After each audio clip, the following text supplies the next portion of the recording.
पाकिस्तान में पिछले साल जनवरी में प्याज की जो कीमत थी वो करीब 36 रुपये किलो थी, जो इस साल करीब 6 गुना बढ़कर 220 रुपये किलो हो गई है। जनवरी 2022 में 13% की रेट से बढ़ रही महंगाई इस समय 25% की रफ्तार से बढ़ रही है। फॉरेन रिजर्व 8 साल में सबसे कम बचा है। डॉलर के मुकाबले पाकिस्तानी रुपया लोअर लेवल पर चला गया है। पाकिस्तान के ऊपर लोन का बोझ जीडीपी का 78% हो गया है।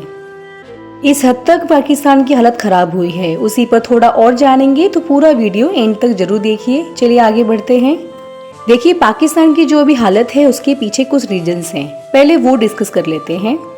पाकिस्तान के जो इकोनॉमिक क्राइसिस है उसमें से ये लगता है कि ये पड़ोसी देश भी आर्थिक तौर पर दिवालिया होने की ओर पहुंच रहा है। पिछले 2-3 सालों से पाकिस्तान की इकोनॉमिक कंडीशन डगमगाई हुई है। उसकी पूरी इकोनॉमी लोन से हासिल हो रहे कर्ज पर टिकी है, जिससे ये देश चल रहा है। लेकिन जब भी कर्ज के पेमेंट का समय आता है तो पूरे देश में हड़कंप मच जाता है। पाकिस्तान के हुक्मरान तुरंत सऊदी अरब से लेकर चीन तक हेल्प मांगने चल देते हैं। आर्थिक मदद मिल भी जाती है, लेकिन इस कर्ज का भी तो भुगतान उन्हें करना ही होगा। मतलब पहले जो लोन लिया है उसे चुकाना तो पड़ेगा ही, ऊपर से और भी लोन लिए जा रहे हो, कभी ना कभी तो चुकाना होगा उसको। हाल ही में कई ऐसे इंसिडेंट हुए जो पाकिस्तान की इकोनॉमिक कंडीशन को बताने के लिए काफी है। सवाल उठता ये है कि जब कोई भी देश दिवालिया हो जाता है तो उसका क्या होता है, उसे किन हाल से गुजरना होता है। बलूचिस्तान में बीते 2 हफ्तों से आटे का संकट गहरा गया है। इसकी वजह से वहां के कैपिटल क्वेटा में 20 किलो के आटे की थैली की कीमत 2800 पाकिस्तानी रुपए हो गई है। वहीं राज्य के बाकी एरियाज में इसकी कीमत 3200 रुपए के हाईएस्ट लेवल तक पहुंच गई है। पाकिस्तान में $1 की कीमत 240 रुपए हो गई है। हर चीज के दाम बढ़ रहे हैं।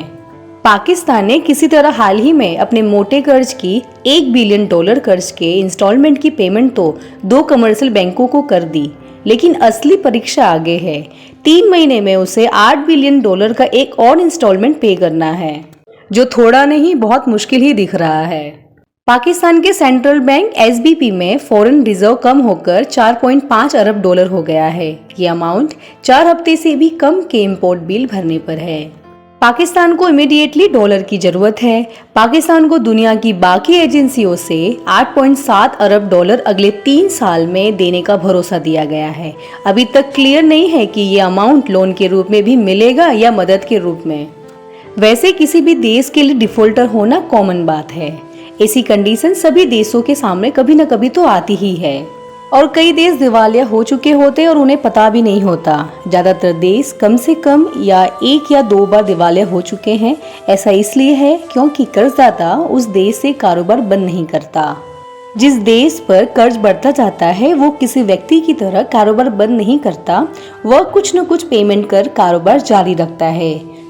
हाँ, डिफॉल्टर होने के बाद आपको जो भी कर्ज मिलता है उसकी कंडीशन हार्श होती है, और उन कंडीशन में देश के इकोनॉमी सिस्टम में चेंजेस भी करना होता है। यहाँ कुछ एग्जाम्पल हैं जो देश डिफॉल्टर हुआ है। लातिन अमेरिकी देश अर्जेंटीना साल 2000 से 2020 के बीच 2 बार डिफॉल्टर हो चुका है, और 2012 में ग्रीस डिफॉल्टर बना, फिर 1998 में रूस, 2003 में उरुग्वे, 2005 में डोमिनिकन रिपब्लिक और 2001 में इक्वेडोर। देखिए, आज भी इन्वेस्टर अर्जेंटीना और ग्रीस जाने से हिचकिचाते हैं। फिलहाल यही कंडीशन श्रीलंका की है। डिफॉल्टर होने पर देश के साथ सबसे बड़ा नुकसान ये होता है कि बाजार में उसकी साख खत्म हो जाती है। उसके देश में ग्रोथ के नाम पर कोई भी देश पैसे लगाने से डरता है, मतलब ना के बराबर ही लगाता है। यहाँ तक कि इंटरनेशनल बैंक भी उधार देने से पहले कई तरह के इन्वेस्टिगेशन करते हैं। पैसा लौटाने की ड्यूरेशन भी घटा दी जाती है, क्योंकि डर ये रहता है कि एक बार कंगाली में पहुंच चुका देश कहीं फिर से पैसे खत्म ना कर दे। अगर पाकिस्तान ने खुद को डिफॉल्टर अनाउंस कर दिया तो वहाँ के लोगों का जीवन मुश्किल से भर जाएगा। कम से कम 2 से 3 सालों तक लोगों पर कई तरह की इकोनॉमी बर्डन बढ़ जाएंगे। महंगाई तो अपनी जगह है, साथ में सब्सिडी खत्म हो जाएगी, बिजली, गैस, तेल के बिल बढ़ जाएंगे, सरकार के वेलफेयर कामों में डिडक्शन हो जाएगी। कुल मिलाकर जनता का जीवन हाश होगा। अगर सुधरना है तो एक्सपोर्ट कम करना होगा, तेल की कंज्यूम भी कम करनी होगी, इंटरनल इकोनॉमी को मजबूत करना होगा, भ्रष्टाचार पर जबरदस्त तरीके से वार करना होगा, और जो पाकिस्तान में ये मुमकिन ही नहीं है।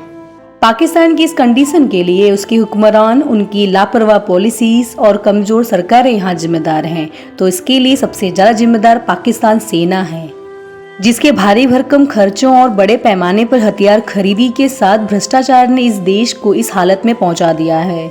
देखना ये रहेगा कि क्या पाकिस्तान की हालत सुधरेगी या और बद से बदतर हो जाएगी। चैनल को लाइक, सब्सक्राइब और शेयर करना ना भूलें। मिलते हैं जल्द। धन्यवाद।